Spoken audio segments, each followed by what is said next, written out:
Hey, new capital complex na na tha.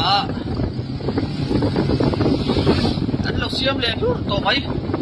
An duam khop mai à. Hey hi khoi lampang khoi theng ngen an siam ka shelawa.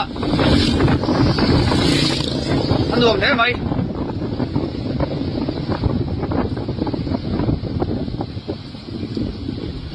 Oi hini som panga. March sang di som ni taru. Ani ai kai. Anom nutuk. A fulin an metal thina. Atin tok. A thei chin hin metal thina ni. Tina metal hi cha cha ba.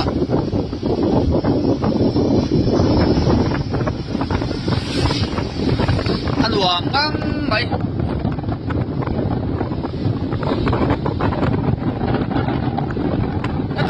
Hi ama khanin a metal ro chu a cheviau chuang lo ma se a ti tau ve thawani a sota apana he tuna chuanin ti hian udlo han kal a han kel phone han kel po hianin a sot meu lo ni an duam he mai paraka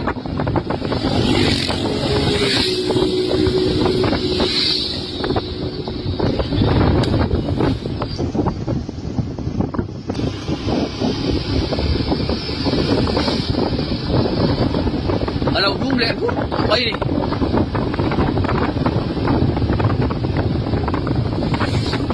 Đấy tập hành đây kìa. Alo chuyện của mày. Lại về cô hay. Thế tập bằng gì có thì hay còn. Lại trên khán xiêm cô tập bằng ạ. Xiêm thả nỉ mê lê.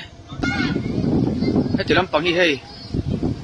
Call là lỗ mà emergency phone ngar mấy call chủ hiểm gì so đây tấm bằng xiêm thằng bốc cái hi aro xiêm chầu khen lâu nè chả thắc mấy cái anh xin năng cái hi emergency phone ngar mấy hiểm gì nè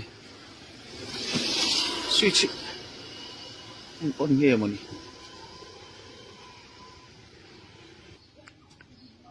hey em Sunday nè lenga là vậy nè tu hi là ra chôn speed muang về pol tao nhìn chung chuan hết lại anh xin đó con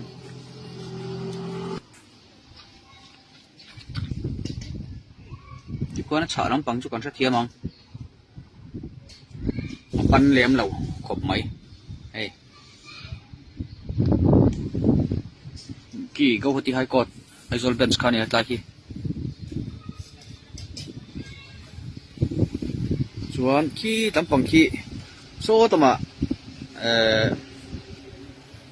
a capital new capital main building pan nakha omani khalama han siam thani mele nakina kana tilang leang katisin kha tu tok potela kong tha hi kan mamoni aizol ku chu ari mot pai siam tur hi alau turu maya tu bang chuanin